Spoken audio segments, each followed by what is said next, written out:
Welcome to a new video. इस video में हम लोग बात करेंगे वॉइस ऑफ टू ऑब्जेक्ट्स यानी डबल ऑब्जेक्ट का voice.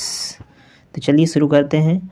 When sentences with two object, जब दो ऑब्जेक्ट का सेंटेंस इन एक्टिव वॉइस में होता है तो उसको चेंज करना होता है। Are changed into their passive forms, उसके पैसिव फॉर्म्स में हमें चेंज करने होते हैं। तो either object may become the subject of the verb in passive. तो पैसिव वॉइस में कोई भी वर्ब का ऑब्जेक्ट बन सकता है, कोई भी ऑब्जेक्ट सब्जेक्ट बन सकता है वर्ब का। चलिए अब इसको उदाहरण से समझते हैं, स्ट्रक्चर से समझते हैं। एक्टिव वॉइस में हम लोग प्रयोग करते हैं सब्जेक्ट, उसके बाद हेल्पिंग वर्ब, उसके बाद मेन वर्ब, उसके बाद ऑब्जेक्ट, पहला ऑब्जेक्ट आया, उसके बाद दूसरा ऑब्जेक्ट। तो यहाँ देखिए क्या देख रहे हैं, दो ऑब्जेक्ट प्रयोग किया हुआ है। तो इन्हीं दो ऑब्जेक्टों का हम लोग वॉइस देखेंगे। तो इसका पैसिव जो है दो तरीके से बन सकता है, यानी कोई भी ऑब्जेक्ट, यानी एक होता है डायरेक्ट ऑब्जेक्ट और दूसरा इनडायरेक्ट। तो यहाँ जो है ये होता है आपका इनडायरेक्ट ऑब्जेक्ट, उसके बाद ये होता है डायरेक्ट ऑब्जेक्ट। व्हाट से जो आंसर करेंगे वो आपका डायरेक्ट ऑब्जेक्ट होगा, और इनडायरेक्ट के लिए हुम से आंसर करेंगे वही होगा इनडायरेक्ट ऑब्जेक्ट। तो चलिए पहला ऑब्जेक्ट को क्या बनाया, सब्जेक्ट बनाया, उसके बाद हेल्पिंग वर्ब, उसके बाद थर्ड फॉर्म प्रयोग करते हैं पैसिव में, उसके बाद ये सेकेंड ऑब्जेक्ट को वर्ब के बाद रखा जाता है, उसके बाद प्रपोजिशन, और इस सब्जेक्ट को एजेंट बनाया। ये हुआ आपका इनडायरेक्ट ऑब्जेक्ट के लिए स्ट्रक्चर। वही बात करें डायरेक्ट ऑब्जेक्ट के लिए, तो डायरेक्ट ऑब्जेक्ट को इस बार बनाया सब्जेक्ट, उसके बाद हेल्पिंग में प्रयोग करेंगे, उसके बाद थर्ड फॉर्म, उसके बाद टू या फोर प्रयोग करना होगा, उसके बाद फर्स्ट ऑब्जेक्ट, उसके बाद प्रपोजिशन, उसके बाद एजेंट। चलिए अब देख लेते हैं एग्जाम्पल ज़रा। चलिए तो एग्जाम्पल है आपका, पहला एग्जाम्पल है you gave the boy a pen. तुमने वाई को एक पेन दिया। तो देखिए यहाँ क्या देख रहे हैं, यू आपका subject, gave verb, the object आपका क्या हुआ, द वाई फर्स्ट ऑब्जेक्ट, और सेकेंड ऑब्जेक्ट आपका क्या है, ए मैन, ए पेन। चलिए तो हम बनाते हैं पहला पैसिव डायरेक्ट ऑब्जेक्ट से, नहीं इनडायरेक्ट से बनाते हैं।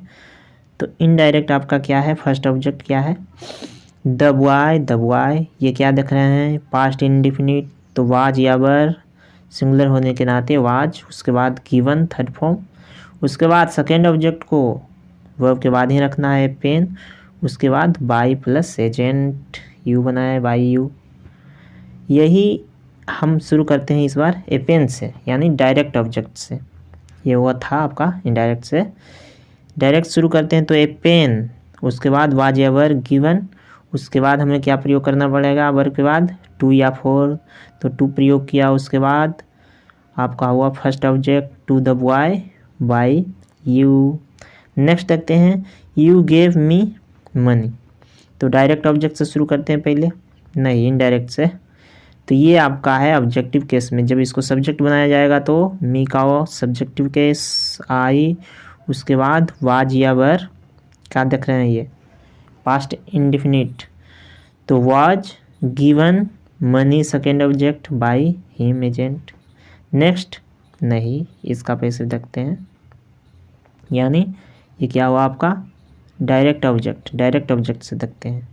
Money was given to me, यानी वर्ब के बाद टू प्रयोग करना पड़ेगा, उसके बाद ये आपका हुआ first object to me by him.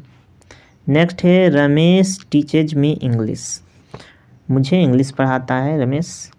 तो यहाँ देखिए हम शुरू करेंगे पहले इनडायरेक्ट ऑब्जेक्ट से।